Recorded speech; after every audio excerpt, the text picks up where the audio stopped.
Chapter 27. The Dementors had found her. Holly Wycliffe was on the train, speeding down a track.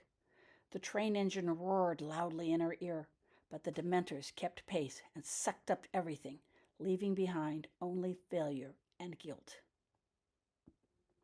Holly reached out and stroked the engine, making it go faster and faster, roar louder, but she couldn't outrace the Dementors. The sense of defeat and guilt stayed with her. Holly stroked the engine again and again, could feel its weight pushing rhythmically against her shoulders, the heat of its fire, the fur beneath her fingers. Fur? Sasha! Holly woke abruptly, with Sasha purring loudly in her ear, her paws kneading insistently on either side of Holly's chin. Can it really be you? Thought Holly wonderingly, not daring to believe what her senses told her. For if it were Sasha, then it meant her nightmare was over, truly over. Holly kept her eyes tightly shut while she continued to stroke the familiar silky fur with her fingertips, savoring its feel, noting the gentle breath on her neck. The last thing she remembered was hurrying across the room with Vernon. What had happened after that? Did it matter? She was out. That was the important part. Holly could figure the rest out later. But if she were truly out, wondered Holly, as she reached with her mind to embrace the unconditional bliss of Sasha's purr, why did she still feel such remorse and failure? Suddenly, the feelings vanished, as if they had never existed. That was when Holly realized she hadn't been blocking. So, whose feelings were they? Holly cautiously unblocked and sought the source of the remorse. "Daddy?" she said in disbelief, sitting up suddenly while grabbing hold of Sasha so the cat wouldn't slide. "Is that you?" "Yes, baby," came her dad's voice from a chair nearby. Opening her eyes, Holly saw she was on a bed in a small, dimly lit room with two other beds. Turning her head to the sound of the voice, Holly could see the welcome form of her father sitting next to her. Holly released Sasha onto her lap, reached her arms out, and grabbed her father around the neck. "Oh, Daddy," she said, hugging him tightly. "I've missed you so," and began to sob uncontrollably. All the tears Holly had kept pent up for the last 3 days came flooding out. Dylan Wycliffe placed his arms around Holly's slender body, drawing her to his lap, forcing the cat to jump off. He noted with surprise Holly still seemed to be dressed in her daytime clothes. "Shh, baby," he said soothingly, welcoming Holly's embrace. "It's all right now."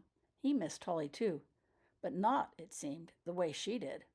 After all, Holly had been gone only a couple hours, a day at most if one counted hospital time. "I thought I'd never see you again," gulped Holly between sobs.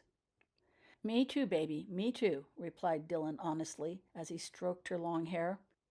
He had known things were bad as soon as Laurel found Holly's creepy bracelet in the grass. The bracelet didn't jingle.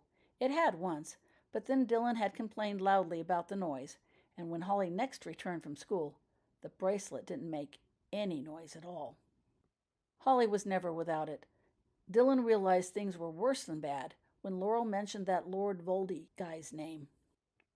And when Laurel's healthstone went dark, Dylan had feared the worst. He feared he would never see Holly or Vernon again alive. Those horrible clunking sounds coming from within the tree didn't help any. When Dylan saw Holly's pale, limp form come out of the tree, he had been certain all was lost. "Vernon?" asked Holly suddenly. "Vernon's fine," assured Dylan. At least he thought Vernon was. Vernon had winced with every breath, and his voice sounded horrible, but he'd been alive and talking when they got him out of the tree. Dylan removed one hand from around Holly and pointed to the bed on his other side, where Vernon was sleeping. He probably still had a smile on his face. Vernon's breathing seemed much easier now, and he had looked infinitely better all cleaned up. Laurel was sleeping in the third bed, the one on the end of Holly's and Vernon's beds. Laurel had rolled it in from one of the other empty rooms after eating dinner. Dylan hadn't felt much like food, eating only a few bites at Laurel's insistence.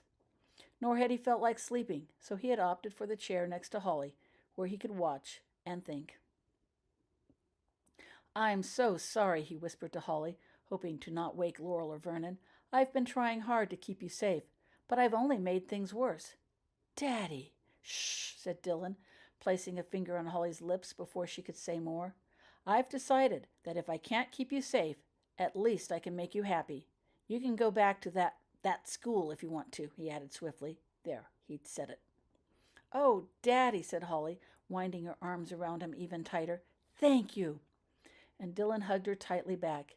He'd probably regret his words tomorrow, but for now, it seemed like the right thing to do. But you're wrong, Holly added. Huh? You haven't failed. You've been keeping me safe all along, Daddy. You saved me when Mrs. Rogers' mum died. You sent me to Hogwarts. I know you don't like the place, but you did the right thing. I used what I learned there to stay alive. And you, she added, looking directly into his face, you kept me safe too. Holly dug into her pants pocket. Look, she said, holding up a small, shiny object. Dylan stared at it with amazement. It was the charm he had given Holly for her birthday. Dylan had glumly noted its absence from the charm bracelet and guessed Holly had been too upset with him to bother adding his gift to her bracelet. You were with me all along, added Holly. Was I? Asked Dylan, looking down at the heart. Yes, affirmed Holly, and I would have never made it back at all without you. Really? Asked Dylan hopefully, feeling the conviction in Holly's voice. Really. And Dylan repositioned his arms to give Holly a better hug, one without all the guilt. As his hands moved, his fingers still clutching Holly's bracelet seemed to snag in her hair. Rather, the bracelet did. Here, said Dylan gruffly, pulling the bracelet gently away from Holly's hair and holding it up. The charms caught in the dim light and seemed to glint brightly. Perhaps you'll be wanting this back. Thank you, said Holly, taking the bracelet from his fingers.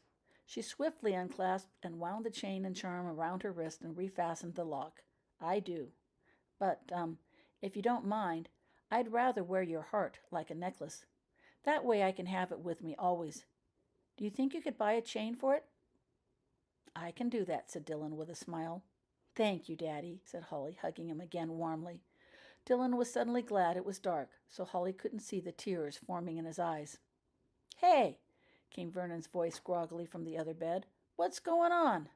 Dylan was surprised and relieved to note Vernon's voice no longer sounded rough and scratchy. Nothing, Vernon, replied Holly with a happy note to her voice. We're just talking. Oh, then. Who's we? Vernon asked curiously, raising himself up a bit and looking around in the dim light. Me, Vernon, replied Dylan with a smile on his lips. Hey, Dad, said Vernon happily. You here too? That's right, Dylan assured him. And me too, said Laurel, raising her head from her bed. How long had she been awake, listening in? Hi, Mom, said Vernon cheerfully. What are you doing here? Is everything okay? Everything's fine, Vernon, said Laurel. You can go back to sleep now. Good, replied Vernon, lowering himself back onto his bed, because I was having the awfulest dream. Good night. Good night, said Laurel, lowering her head back onto her pillow. Good night, said Holly, curling herself tighter in Dylan's arms. Good night, said Dylan, smiling. Everything was fine now. Vernon Wycliffe unwrapped a smoked bacon and cheese double barbecue hamburger and happily inhaled the fresh grilled scents that wafted up. Wonderful, he thought to himself in anticipation. Simply wonderful. The family had stopped at a fast food joint on the way home. Home, not off to 2 or more boarding schools. For some reason, Dad had decided Holly could return to Hogwarts. Vernon planned to ask Holly about that later. No matter. Now they were headed home. That sure was a strange place they called a hospital, reflected Vernon as he took a bite of the burger, savoring the juices that flowed into his mouth. Rooms, but no people to speak of. A stout brunette woman wearing a nurse's cap had come in once carrying a tray with breakfast. She cheerfully handed Mum the tray and suggested they use Mum's bed as a table before leaving. The food was just oatmeal and milk, but Dad looked at it suspiciously and refused to eat. That left more for Vernon, and he had devoured every spoonful hungrily. Then that funny doctor came back in carrying his black bag. Despite Dad's objections, the doctor insisted on giving both Vernon and Holly a checkup. He took Holly aside first, drawing her into the hallway, within sight of Mum and Dad, but out of their hearing. Vernon could tell Dad wasn't too happy about that. He watched the doctor suspiciously the whole time. They didn't seem to do anything but talk, glancing occasionally Vernon's way. Then the two returned, and Holly sat down near Vernon for his checkup. It wasn't much of a checkup as far as Vernon was concerned. After asking Vernon how he felt, fine, the doctor asked Vernon to make a fist with both hands, wiggle his fingers quickly, and breathe deeply several times. Mostly, the doctor seemed to talk to himself. Circulation's improved, he muttered. Dehydration's gone, and it looks like the broken bones have mended nicely. Broken bones? What broken bones? Vernon asked curiously. Yours, replied the doctor calmly. You had 4 cracked ribs yesterday. But you needn't worry, he added swiftly. Bones tend to mend quickly when the breaks are fresh like that. Oh, replied Vernon dumbly. He vaguely remembered some sharp stabbing pains in his chest yesterday. Was that only yesterday? Were those stabbing pains the broken ribs he meant? Any numbness or tingling in your arms, fingers, legs, or toes? He asked casually. No, replied Vernon quickly. The doctor stared intently at Vernon, and then looked at Holly. Vernon followed his glance and saw Holly solemnly shaking her head back and forth. Okay, confessed Vernon, remembering Holly could feel stuff. They do tingle a bit, but it's no big deal. Of course it isn't, agreed the doctor smoothly, but I think you should take at least 1 more spoonful of medicine before you leave to make sure. He reached into his bag and drew out a brown bottle. Now, see here, said Dad. Checking my kids is one thing. Giving them your stuff is a... Dad, interrupted Holly firmly, please. He's trying to help. If Healer Winonan says that's what Vernon needs, then that's what Vernon needs. He's the best there is. Healer, thought Vernon in confusion. The best? He looked at the doctor with more interest. Winonan didn't look much like a doctor wearing those chartreuse pants and orange-flowered suspenders. Vernon barely remembered the guy from the day before, but he had the impression the doctor had acted rather strange. On the other hand, Vernon had to admit he was feeling pretty good. Dear, said Mum gently to Dad, maybe this one time. Oh, all right, grumbled Dad, backing down, but never once taking his suspicious eyes off the doctor. Dr. Winonan proceeded to uncork the brown bottle and pour out a spoonful of syrupy yellow stuff. He handed the spoon to Vernon, who put the spoon in his mouth and swallowed quickly. After all, it had a peppermint taste the other time, if he recalled correctly. Immediately, Vernon gagged and coughed. Lemon, he sputtered in surprise. Of course, replied Dr. Winonan calmly. What did you expect with yellow? I find young people your age seem to prefer lemon flavor over banana, he added. Vernon swallowed hastily. Yeah, he agreed reluctantly. I guess that's true. I was just surprised. Want another? Dr. Winonan asked casually. Vernon gulped. Yeah, he said quickly, before Dad could say otherwise. Vernon did like sour flavors, but they were better when he was expecting them. Vernon handed the spoon back to the doctor, who proceeded to pour out another spoonful. Vernon took the filled spoon from the doctor and put it in his mouth. He closed his eyes and swallowed. Very sour. Not bad. That was when Cousin Harry walked in. Are they ready to check out? Asked Cousin Harry, while Vernon returned the spoon to the doctor. They are indeed, confirmed Dr. Winonan. They just need a couple of weeks of rest and relaxation now. But that could be best done in more familiar surroundings. That looks good, said Holly, as Vernon took another bite of his burger. It is, he told her promptly, while savoring the smoky flavors still in his mouth. May I try some? She asked hesitantly. Vernon looked at Holly in surprise. True, she hadn't objected at the decision to enter a burger joint, but Vernon knew how Holly felt about meat, and she had ordered a salad for her lunch. Sure, he said, glancing inquisitively at Mum and Dad before handing the burger over to Holly. They both watched the exchange with interest. Thanks, said Holly as she took the burger in her hands. Vernon watched as Holly stared intently at the burger. Then her eyes kind of rolled up and closed. Holly opened her mouth, brought the burger to her lips, and took a bite. A big bite. The whole family watched as Holly very slowly chewed. Holly swallowed and opened her eyes. You're right, she told Vernon with a satisfied smile. It is good. I thought you didn't eat meat, said Vernon as Holly handed the burger back to him. Things change, she said vaguely as she speared a piece of lettuce. She stared wistfully at the rest of the burger, now in his hand. Want to tell me about it? Not at the table. Oh. Vernon looked from his burger to Holly, who had taken another bite of her salad. I'll give you the rest of the burger, if you'll tell me about it later, he suggested. Okay, said Holly quickly. She set down her fork and reached out to grab the burger. "You promise?" Vernon asked, holding the burger just out of reach. "I promise," replied Holly, laughing. "All right," said Vernon happily, and he handed Holly the rest of his burger. After all, it was his second burger. He could manage on just one burger until dinner, and any story not suitable for the dinner table was bound to be a good one. Mrs. Arabella Doreen Figg finished washing off her hands before removing the earmuffs. After placing the earmuffs on the shelf, she made one last survey of the greenhouse plants. Then she opened the door and stepped out into the warm sunshine. Arabella then counted her cats, making sure all 5 had come out with her before carefully closing and locking the door. Finally finished, she started back to the main castle.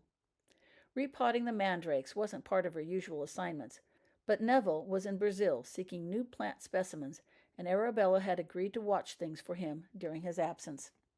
A movement off to the side attracted her attention. Shading her eyes, Arabella turned to look at the source. It seemed to be a solitary owl flying towards the school. It was carrying a rather large parcel.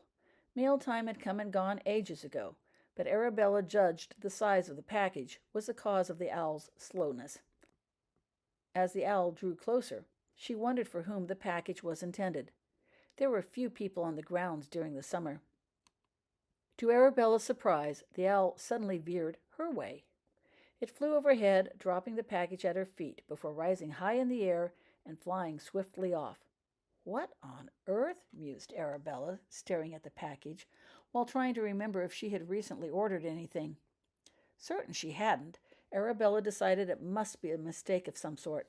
People just didn't send her things. But a closer inspection confirmed the package was indeed intended for her. The label plainly read, "Mrs. Figg, Hogwarts." There was no return address, nor did the plain brown wrapping give any clue to its origins. Arabella picked the package up. It was about 2 meters long, rather bulky, and fairly heavy. She gave it an experimental shake. No sound. Then Arabella squeezed it, and the wrapping gave in at the pressure with a crinkly sound. An oversized broom with a lot of stuffing, perhaps? Arabella couldn't imagine what was inside. She would just have to open it to learn more. Arabella set the package back down on the ground and began to untie the twine that held it together. Boots and Poopsie joined her efforts enthusiastically by jumping onto the package and applying both tooth and claw to the project. "Careful," Arabella told her cats affectionately. "We don't want to destroy what's inside." But their enthusiasm would not be slowed. Soon the paper was ripped apart. "My goodness," explained Arabella, as an assortment of catnip toys fell out. "Who would send me this?" The rest of the cats crowded around and happily began batting and sniffing the toys.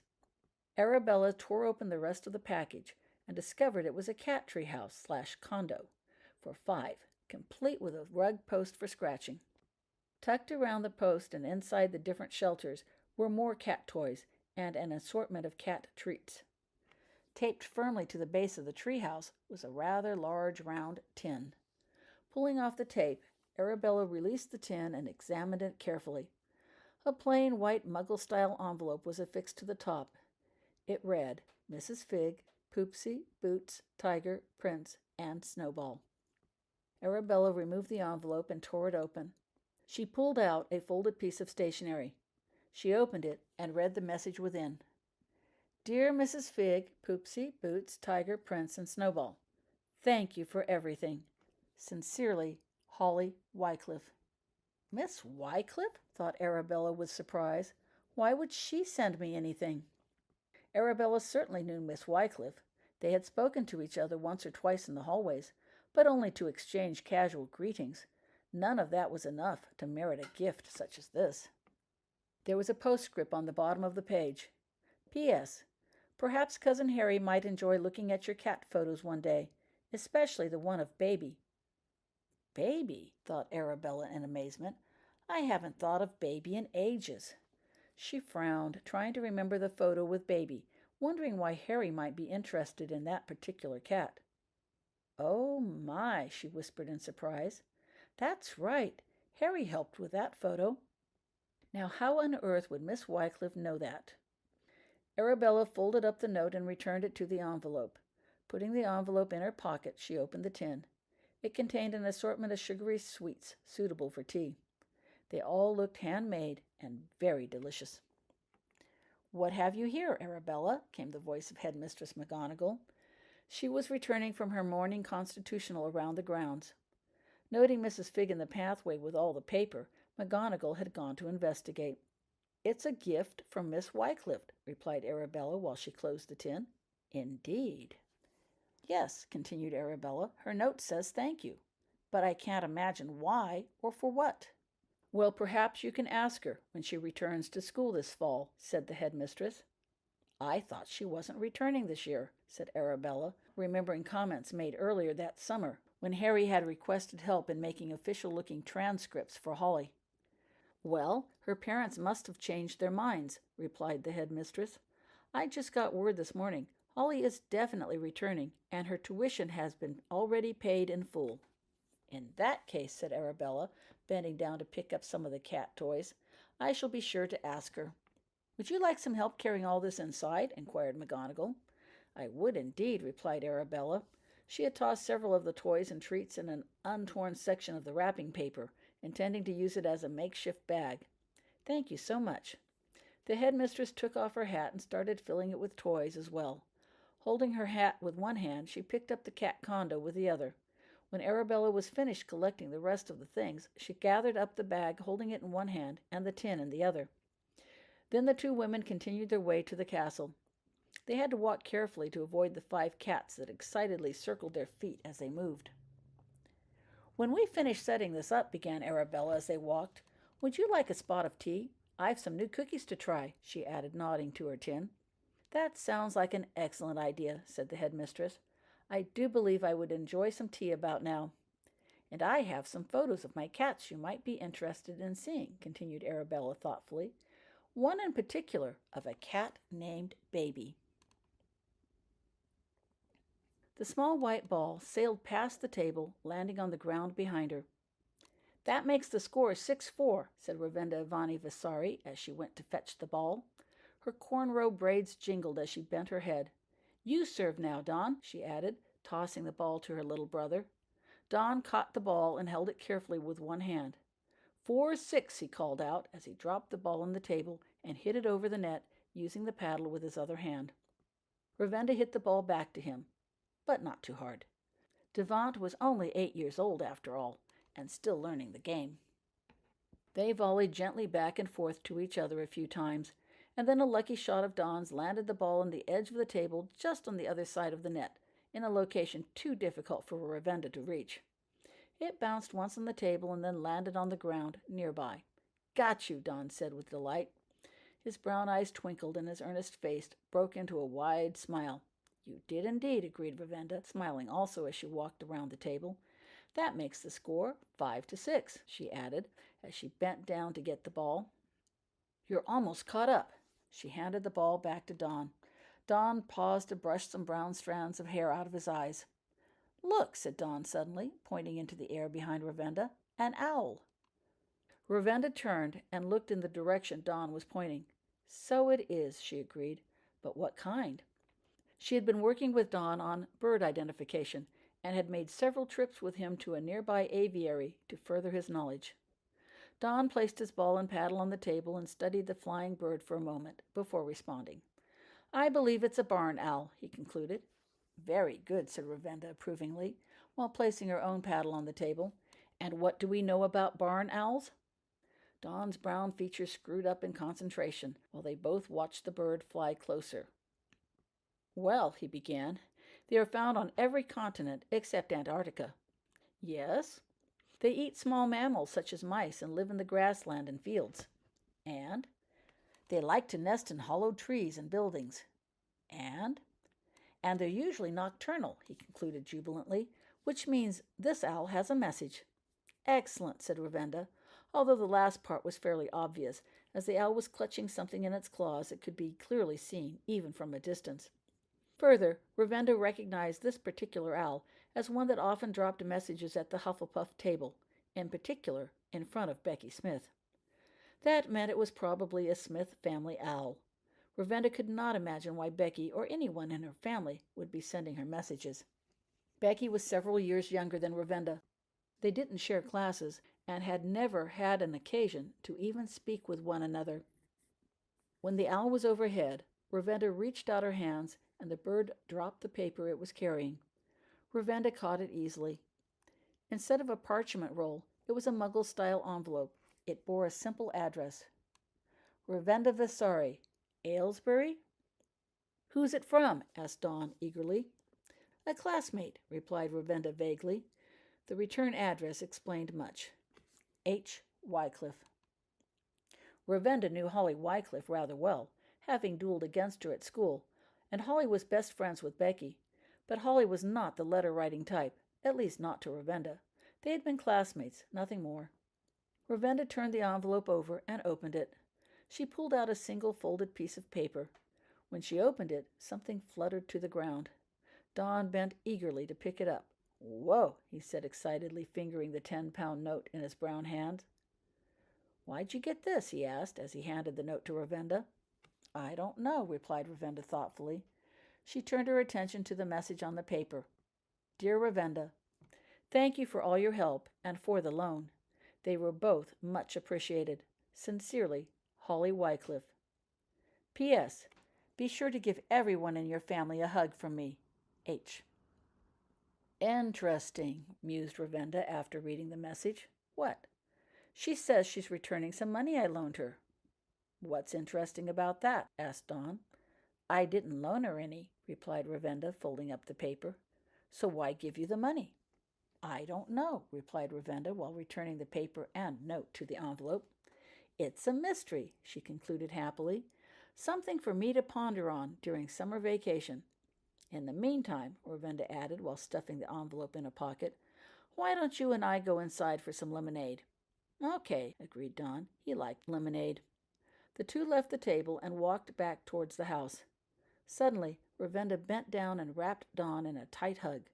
What's that for? Asked Dawn, surprised by the sudden display of affection. Just because, replied Ravinda happily, while hugging him again, warmly. She didn't know why Holly had suggested it, but hugging everyone in her family was a great idea, and she intended to do it. After all, Ravinda loved her family very much.